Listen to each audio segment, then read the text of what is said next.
Boa noite a todos! Sim, cada uma das bilhões de pessoas do mundo, uma boa noite para cada uma delas. Meu nome é Vinícius Sheffield e esse é o primeiro podcast de muitos que virão, provavelmente. E então, qual que é a ideia aqui da coisa? Basicamente, isso aqui vai se basear em dois pilares, tá? O primeiro é um pilar para atrair novas pessoas para o movimento libertário, que é algo que eu considero muito importante. O movimento precisa continuar crescendo, ele precisa crescer, a gente precisa de mais libertários, a gente precisa de uma massa de pessoas cada vez maior que pertencem ao movimento. Eu acredito que é assim que a gente vai alcançar o libertarianismo, né? Quando a cultura predominante for libertária, e para a cultura predominante ser libertária, a gente precisa de muitos libertários.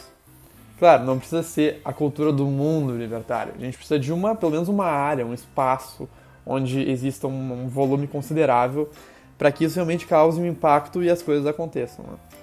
Eu acredito que o triunfo do libertarianismo é através da cultura. Então, um dos pilares vai ser esse, de atrair novas pessoas. E eu vou fazer isso como? Eu tive a ideia de conversar com leigos. Sim, com pessoas que nunca ouviram falar sobre a ANCAP, ou acham que é uma piadinha, ou, sei lá, estão começando agora, entrando agora, sabe? Não sabem muito, não são ANCAP, não são libertárias. E eu acredito que seja uma forma legal para responder dúvidas corriqueiras, dúvidas que as pessoas têm num primeiro momento, né? Tu fala de ANCAP pra uma pessoa, em primeira instância, qual que é a dúvida que ela tem, né? Quando tu fala sobre pela primeira vez. Ou quais são as primeiras dúvidas que ela tem nas primeiras semanas que ela escuta falar sobre o ANCAP e libertarianismo. Eu acho que é uma forma legal para responder essas dúvidas para um número considerável de pessoas e para atrair essas pessoas para dentro do movimento. Então eu posso conversar com pessoas random, digamos assim, sei lá, um amigo meu, ou pessoas mais conhecidas mesmo, que topem participar da conversa. Algo bem descontraído mesmo, para realmente responder essas dúvidas iniciais e para atrair pessoas novas. E o segundo pilar é o de solidificar, tornar de maior qualidade, melhorar o conhecimento das pessoas que já são libertárias. Porque o libertarianismo precisa, como ele é algo cultural e ele é uma teoria filosófica, ele precisa de qualidade interna. A gente precisa ter qualidade interna, eu escrevo isso no meu artigo, né? E porque ele precisa se manter ao longo do tempo.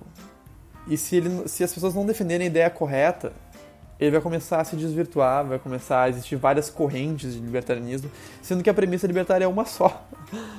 Deveria existir uma corrente libertária, no fim das contas. Né?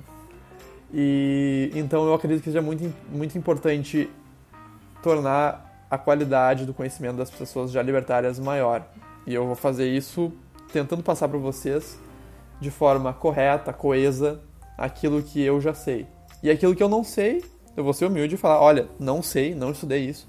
A gente tem que ser humilde para falar quando a gente não sabe, né? Falar que a gente não sabe, assumir isso, para que a gente possa um dia, quem sabe, saber sobre aquilo. O primeiro passo é ser humilde. Então, eu vou falar aqui sobre o que eu sei.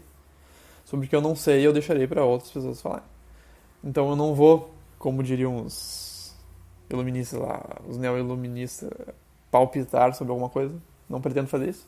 Eu vou falar aquilo que eu sei aqui. E então dessa forma eu pretendo, naquilo que eu consigo, né, aumentar o tamanho da massa, da cultura de libertarianismo e melhorar essa massa, melhorar essa cultura, né, torná-la de maior qualidade. E hoje eu vou começar falando qual que é a minha história, como eu conheci o libertarianismo. Isso foi mais ou menos no início de 2016. Um amigo meu, o José, me falou sobre ANCAP, né? Sobre anarcapitalismo. E eu pensei, um mundo sem Estado, um mundo sem liderança. José, utopia, cara, não vai dar certo. As pessoas não vão saber se organizar.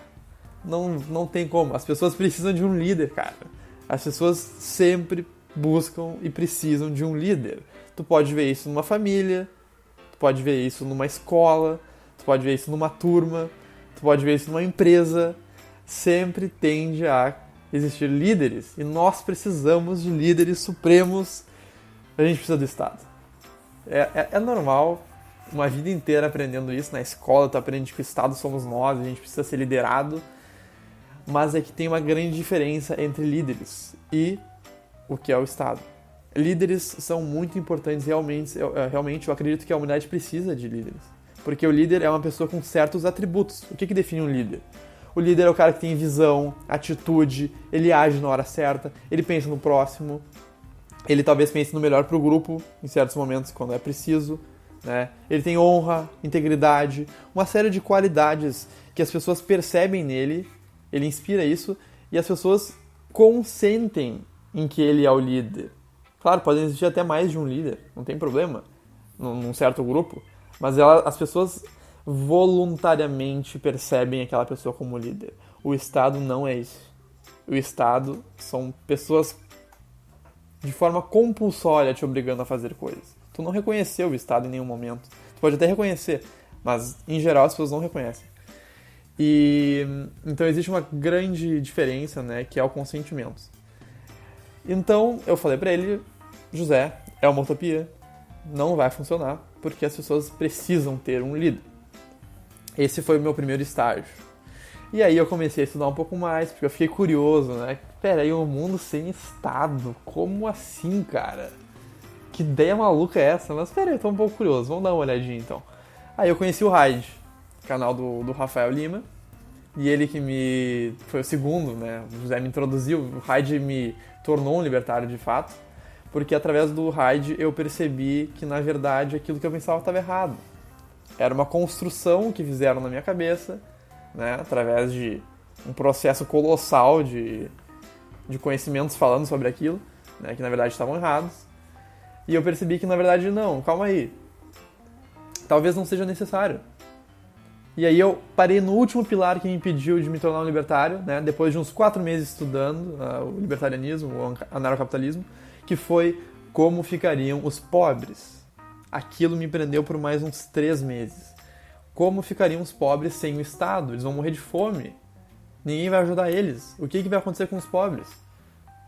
E é algo muito natural. Muitas pessoas param nessa barreira, né?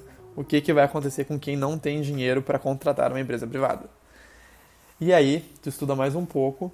E se tu for atrás, se tu for honesto e for atrás do conhecimento, tu percebe que os pobres não deixam de ser pobres por causa do Estado. Os pobres deixam de ser pobres apesar do Estado. Na verdade, o Estado contribui para que eles se mantenham pobres. Então, quem deixa de ser pobre vence, digamos assim, a vida, né? Tipo, faz o que precisa fazer para deixar de ser pobre, para se tornar rico, com um peso todo gigantesco do Estado nas costas. E aí, quando eu entendi isso, né, e outras coisas, quando eu aprofundei esse conhecimento, eu me tornei um anarcocapitalista. Eu não me tornei um libertário porque eu ainda não entendi o que era libertarianismo. Porque esse foi o caminho utilitário da coisa. Entendeu? Eu utilitariamente percebi que o Estado ele estava distorcendo as coisas e não era a melhor forma de organizar as coisas. Mas quando eu conheci o libertarianismo verdadeiro, eu percebi que na verdade ele era uma premissa ética. Ele era algo que falava sobre o correto e o incorreto, o certo e o errado, o que é justo e o que não é justo. E uma vez que tu percebe isso, se esse argumento tivesse sido me apresentado e eu tivesse entendido ele, no primeiro dia que eu ouvi falar sobre libertarianismo, eu deveria assumir, se eu fosse honesto, que é verdade. O Estado não deve existir, porque o libertarianismo é correto eticamente. Ou seja, ele é sempre correto. O tempo inteiro, ele é uma verdade absoluta. Ele necessariamente é o que é correto. Então, porque o libertarianismo defende uma ética, né? A cultura da propriedade privada e tal, a defesa da propriedade privada.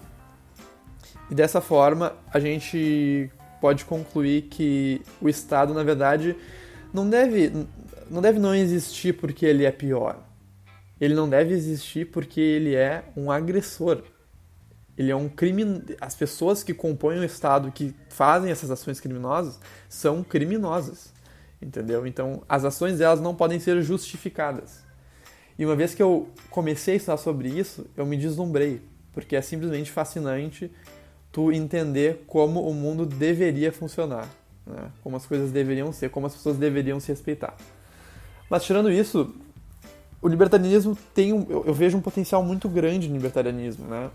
Não é um otimismo aqui de quem é libertário e ama o libertarianismo e tal. Não, a premissa do libertarianismo, a premissa de cada pessoa tem o direito de controlar o seu corpo exclusivamente e aquilo que ela produz é algo muito bonito e é algo que as pessoas nascem com essa intuição. Quando tu é criança, tu sabe que o brinquedo lá do amiguinho é dele. Tu sabe que se tu pegar ele pra ti, vai ser uma coisa errada. Tu sabe disso. E talvez ninguém precise ter te dito sobre isso, porque é algo muito intuitivo. Então eu acredito muito fortemente de que o libertarianismo vai triunfar. Então essa foi a minha história. Depois do Hyde eu comecei a estudar mais livros e tal, né? Me aprofundei nos conhecimentos. E aí eu comecei a ajudar outras pessoas a entenderem melhor, né? Eu passei pelo processo, depois eu comecei a ajudar pessoas a entenderem melhor o processo de que envolve libertarianismo.